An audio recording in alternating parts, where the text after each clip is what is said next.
Hello and welcome movie fans to Cinema RoundUp, where we review and discuss films.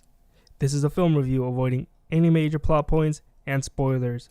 My name is David, and today we are reviewing The Disaster Artist. This is a film adaptation of the book The Disaster Artist, My Life Inside the Room, the greatest bad movie ever made, written by Greg Sestero, who was the supporting lead in the film the book is about. As the book's title suggests, The Room is often considered the worst film to ever be made. It's so bad that it's good kind of film. Though, I really disagree. The Disaster Artist now takes a behind-the-scenes look into the production of the film as it follows the two leads, Tommy Wiseau, played by James Franco, and Greg Sestero, played by Dave Franco, and examines how the film came to be in the first place.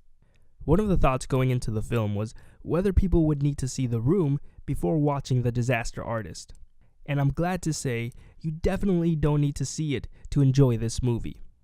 I think the filmmakers behind this movie were aware that most people haven't seen The Room and made a conscious effort not to exclude any audience members. If you have seen The Room, you'll definitely appreciate the film a bit more, but there is no part of the film that only makes sense if you have seen it. Now, I was not expecting this film to be as entertaining or as funny as it was. I knew there would probably be some ridiculous aspects to it and enough humor coming from that, as well as in the movie overall, but the movie takes it a bit further. As soon as the smile on your face from the previous joke begins to fade, the movie slaps another one on you with a funny bit. From beginning to end, this film gives the audience a hell of a good time. I should say, the humor isn't necessarily jokes that the characters are making, but that the movie is. The humor comes from the situations the characters find themselves in, little quirks that they have, and things that are said that are humorous even if the character doesn't intend it to be. James Franco's Tommy Wiseau is the main purveyor of the humor for this film. If you don't know about the real Tommy Wiseau, he's an eccentric person, very mysterious, as he never says how old he is, where he's really from.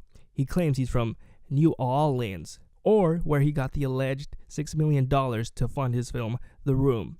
All things that are addressed but not answered in this film. The film does a great job of portraying Wiseau in different lights. For the most part, the audience does laugh at him. It's not because he's dumb or the film's ridiculing him. It's mostly because what he does and what he says, it's just ridiculous. However, his character isn't just the butt of the joke. The film makes him sympathetic. It makes him a character you end up rooting for and want to see accomplish his dreams. He's continuously told that he should just play the villains in movies, but he disagrees with that, saying he's not evil. There's a piece of dialogue, I feel, embodies his character well. In the scene, Tommy and Greg are at a diner, talking about their dreams, and Tommy says something along the lines of, "I want to own my own world. It would be the best world." Which elicits a laugh from the audience because it's ridiculous. But it's followed by Tommy saying, everybody would be nice to each other, and that's why it would be the best world. This gets to the heart of who Tommy is. He's a bit out of touch. He has overly unattainable dreams. It's almost like he sets himself up for failure. But there's a sincerity to him, and he has so much hope. His intense optimism kind of blinds him to things. Now, Dave Franco, who, yes, is James Franco's brother, does a pretty good job as well in playing Greg. The story doesn't really give him much to work with, since the film uses him as our eyes on the set. We see the story primarily through him. There's nothing really that stands out about him, but he is able to capture the insecurities his character has.